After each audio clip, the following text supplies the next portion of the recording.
Hello. Good morning అండి. బాగున్నారా? బాగుండాలి. మీరెప్పుడూ బాగుండాలి.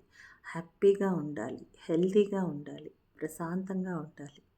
స్ట్రాంగ్‌గా ఉంటూ స్ట్రెస్ ఫ్రీగా ఉండాలి.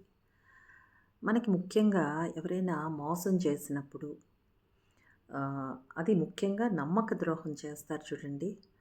అటువంటప్పుడు ఆ మానసిక పరిస్థితిని మనం ఎలా అంటే మనల్ని మనం సేవ్ చేసుకోవాల్సిన పరిస్థితనమాట.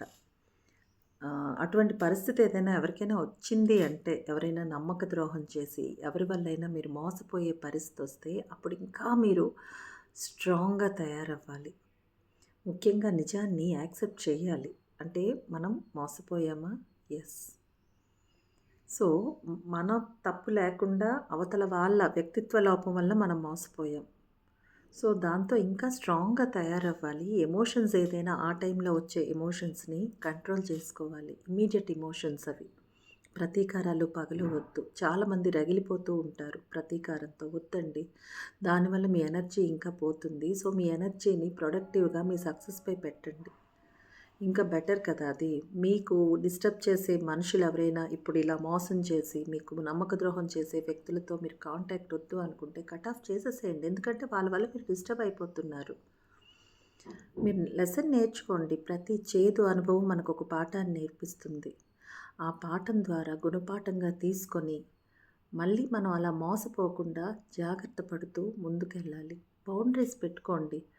ప్రతి ఒక్కరిని నమ్మేసి మన ఆర్థిక విషయాలు, మన ఇంట్లో విషయాలు షేర్ చేసేయడం వల్ల ఏమొస్తుంది? ఈజీగా మీ యొక్క విషయాల్ని వాళ్ళ చేతిలో పెట్టి వాళ్ళు మోసం చేయడానికి అవకాశాన్ని మీరే ఇస్తున్నారు. సో, బౌండరీస్ పెట్టుకోండి. ఎవరితో ఎంతవరకు ఉండాలి అనే బౌండరీస్ చాలా ఇంపార్టెంట్. అంతే.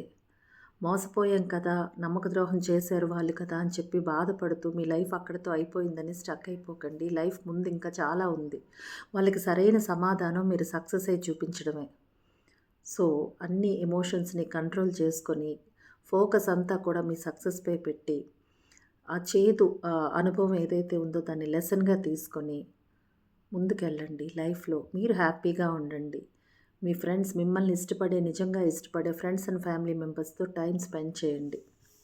అంతే. మీరెప్పుడూ హ్యాపీగా ఉండాలని మనస్ఫూర్తిగా కోరుకుంటున్నానండి. ఉంటారు కదా! మరి నాకు కామెంట్స్‌లో పెట్టి చెప్పేసేయండి. మరెన్నో మంచి వీడియోస్ కోసం శ్రీలు టీవీని సబ్స్క్రైబ్ చేసుకోవడం మర్చిపోకండి. సరేనా? Bye bye. థ్యాంక్ యూ అండి.